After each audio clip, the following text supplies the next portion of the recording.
beberapa nabi memang kaya tuh. Nabi Sulaiman, nabi kaya. Beli hewan, onta 300 ekor, kambing 1000. Dagingnya habis dibagiin fakir miskin. Onta 300, kambing 1000. Belum pernah kita dengar konglomerat kita korban sapi 300, belum. Atau juga kurus.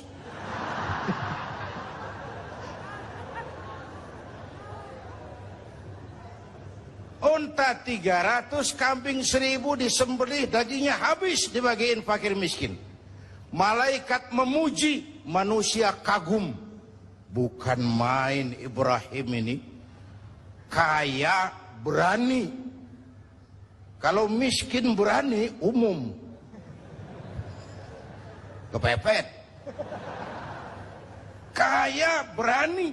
Sekali nyembelih hewan, onta 300, kambing 1000. Dikagumi malaikat, dipuji manusia, timbul sifat manusiawi beliau. Kalau onta 300, kambing 1000 mah kecil. Jangan onta, jangan kambing. Andai kata saya punya anak sekalipun, diperintahkan untuk disembelih, akan saya sembelih untuk mendekatkan diri kepada Allah.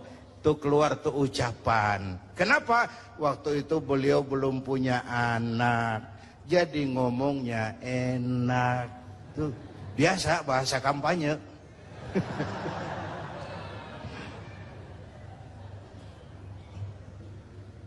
Saya mau potong ceritanya.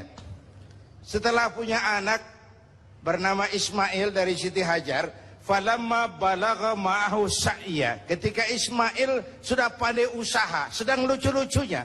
Anak sebiji mata wayang, sedang lucu-lucunya. Dalam tidurnya beliau melihat perintah turun. Ya Ibrahim, ufi binuzrika. Ibrahim, bayar nazarmu. Nazar apa saya? Dulu ngomong apa, ingat enggak? Jangan onta, jangan kambing. Anak pun akan saya sembelih. Laksanakan omonganmu. Sembelih anakmu. Paginya dipikirin. Ini semalam perintah Allah, apa bisikan setan? Kalau bisikan setan jelas amat. Kalau perintah Allah kebangetan amat. Anak satu-satunya suruh potong, nenek-nenek kayak yang tuaan.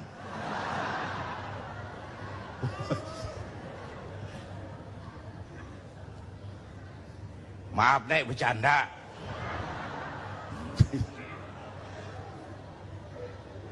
Tiga malam berturut-turut turun perintah itu, yakinlah Ibrahim ini perintah Allah. Pagi-pagi, Hajar, saya bang. Ismail sudah mandi? Sudah bang. Kasih pakaian yang bagus. Mau dibawa kemana bang? Mau dibawa kemana bang? Kondangan. Berangkatlah anak dan bapak, dilepas pandangan mata sang ibu. Saat itu iblis repot. Kapan dan dimanapun saja, kalau ada orang mau taat, ada orang mau ibadah, iblis repot. Gila ini. Anak sendiri mau dipotong. Kalau orang tiap orang imannya begini, sepi nerakanya. Ini harus digagalkan ini. Harus digagalkan ini. Iblis datang kepada Nabi Ibrahim. Ibrahim, mau kemana kamu? Ke Jabal Kurban, ke bukit. Mau ngapain? Nyembelih anak saya. Kenapa kau sembelih? Perintah Allah. Oh jangan. Allah mah sentimen sama ente. Dia nggak pengen ente punya keturunan, makanya disuruh potong. Jangan, jangan. Saya mah kasih tahu nih, kita kan CS. Ini kalau bahasa Qur'annya, wa inni lakum minan nasihin. Saya kasih saran yang bagus. Jangan dilaksanakan. Ini perintah Allah, iblis. Gak ada urusan sama kamu. Minggir. Suami mantap, iblis mikir lagi. Lewat bininya nih kali ini. Bisa digagalin. Biasanya kan perempuan lebih tinggi perasaannya dari pikirannya.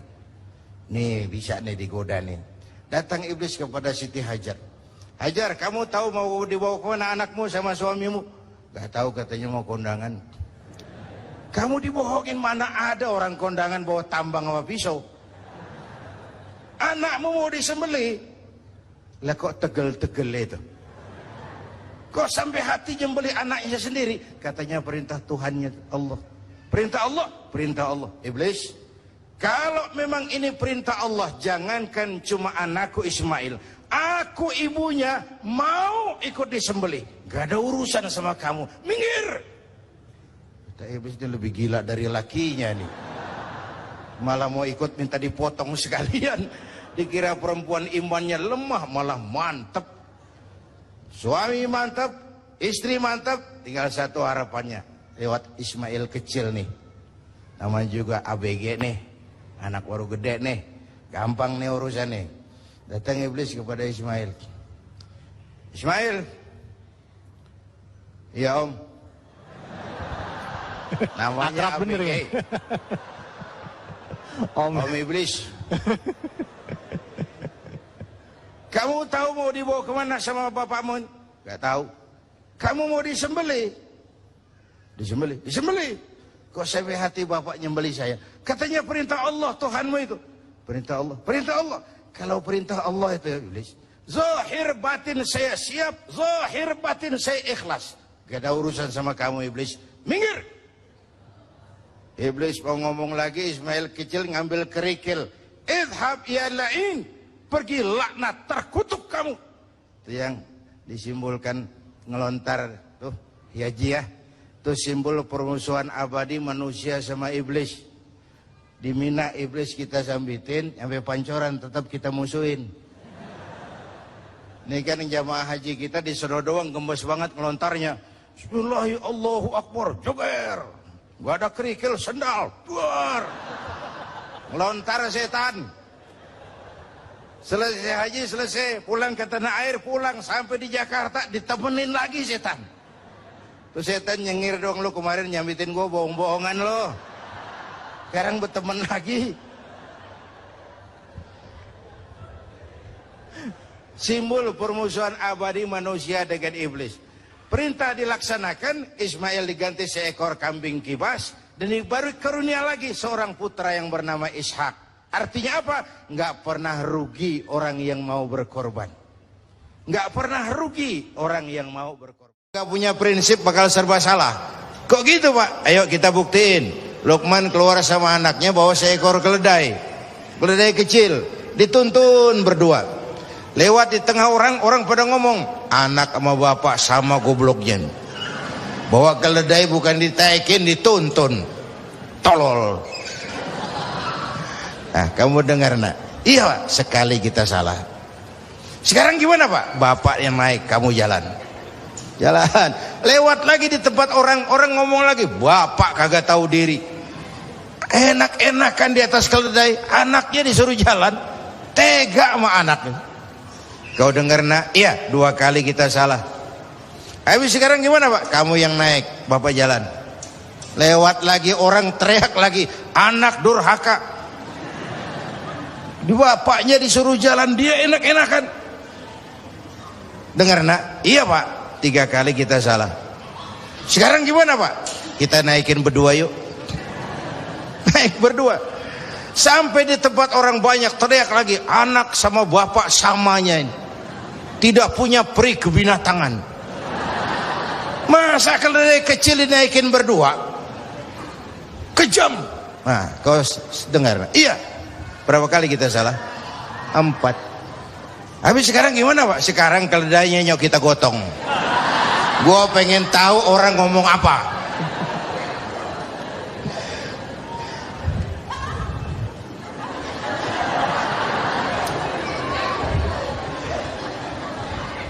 Begitulah Bapak Ibu hadirin, tanpa sebuah prinsip kita sering terombang-ambing.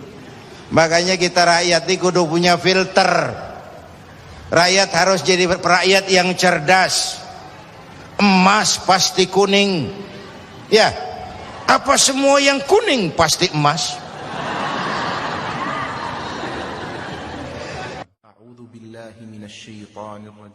Hadirin, sembari kita mengambil pelajaran tentang Kan'an yang tidak dapat putra Nabi Nuh. Ini saya ngambil bagian cerita sejarah. Masih mau dengar? Nabi Nuh diberi umur 950 tahun. berdakwah sepanjang hidup.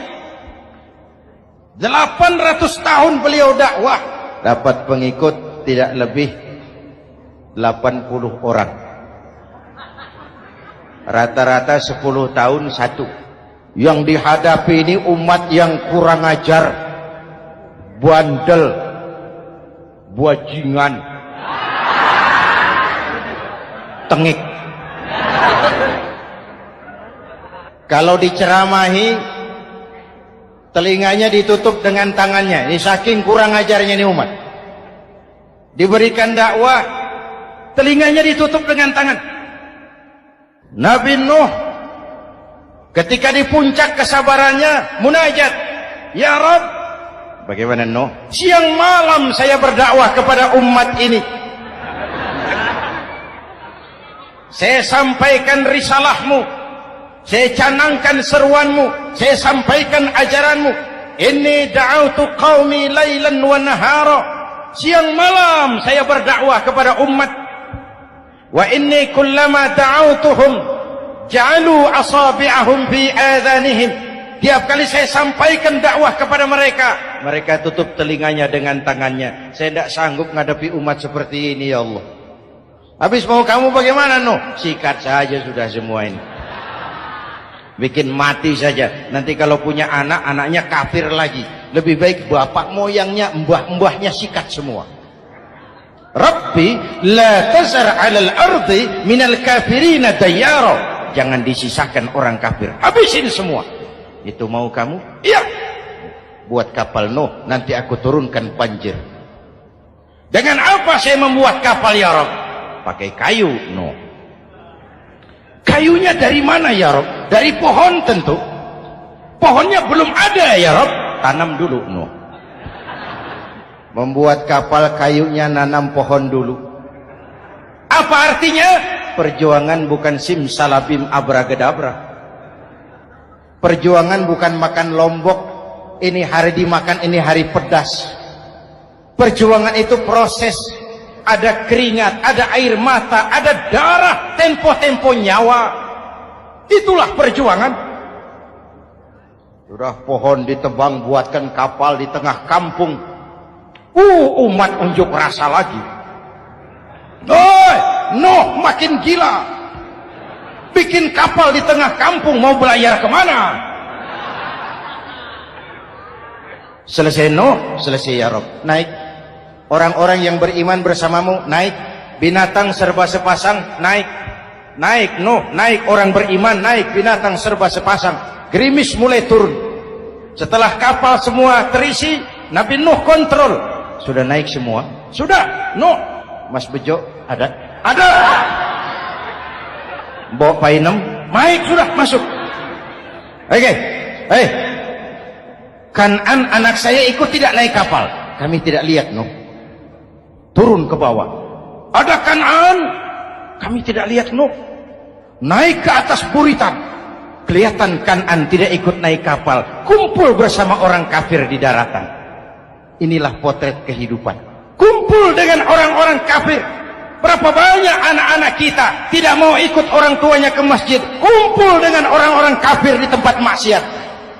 Nuh karena sayang kepada anak, dari atas kapal memanggil, ya bunayyarkam ma'ana. Ya, ini bahasa orang manggil, Pak. Kan'an, kesini nak, naik kapal sama papi.